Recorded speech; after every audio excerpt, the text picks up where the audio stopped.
We're here today with the proprietor of Negba, Rabbi Aharon Rottenberg. What can you tell us about Negba? How did it start? And tell us a little bit about your company. Negba bus was started approximately 4.5 years ago for the simple reason the way it started was I was very involved in Yeshiva Teres Chaim, and we didn't have busing from the township because no one wanted to pick up our runs at early morning and late at night, and we were hiring all different type of companies that were very expensive, and I decided to do the busing myself. I bought some buses, and that's how Negba really came into my mind. After that, it just grew as a company, which the matara was, the main purpose was to try to have frum drivers transporting our children, which unfortunately didn't turn out the way I wanted it to, because it's very, very hard to get frum drivers. But if they are available, we're more than happy to hire them. Recently, there's been quite a few complaints about buses not showing up, delays, kids waiting outside, mothers waiting outside with their children at the bus stops. What's the root of, no pun intended, of all these delays and the no-show buses? Okay, the main problem was a shortage of busing, but let me say very strongly, it's not because I don't own the amount of buses, it's because first of all, in the beginning of September, somebody came and smashed around 10 of my windshields one night, so that put 10 buses out for 2 days. Then I had a sting from the Department of Motor Vehicles that put out 20 buses. And then now, at the end of December, I don't want to bore everybody with details, but the inspections work twice a year.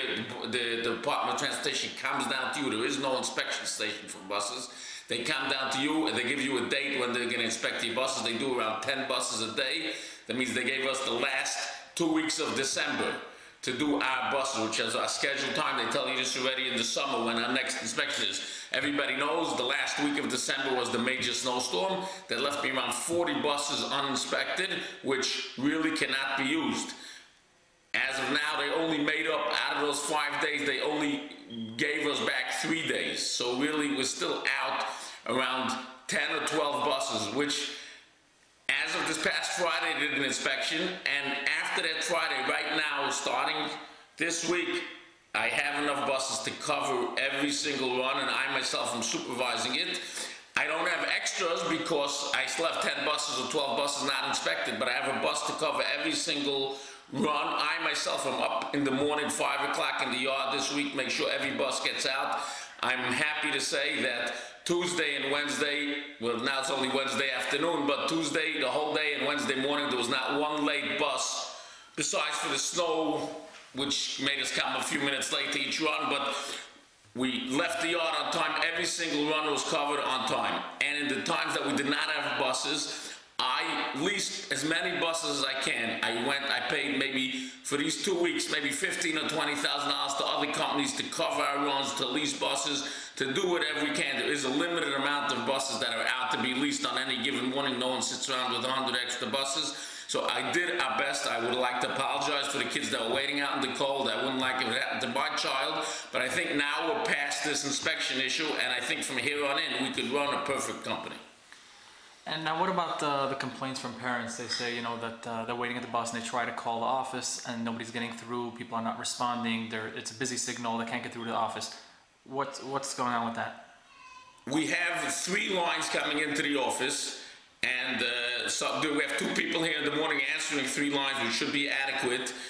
If you have to realize there's 54 children on a bus, approximately, or 40, up to 54, and if even 10 parents call at the same time because the child is waiting on the corner, it could tie up our lines in no time. And sometimes the mother calls and says, "Where's my bus?" And the dispatcher says, "Hold on a minute, I'll get the driver on the radio." Such a call could take 3-4 minutes. If you have a few of those calls, and crunch time everybody's crunch time is between 8:15 and 9. On a bad day, we could have 100 calls coming in. This morning, I myself, after I finished with the yard, I came into the office to help with the phones. It was impossible. The second you hang up, another few, is there busing today? Is there early dismissal? There's 1,000 calls.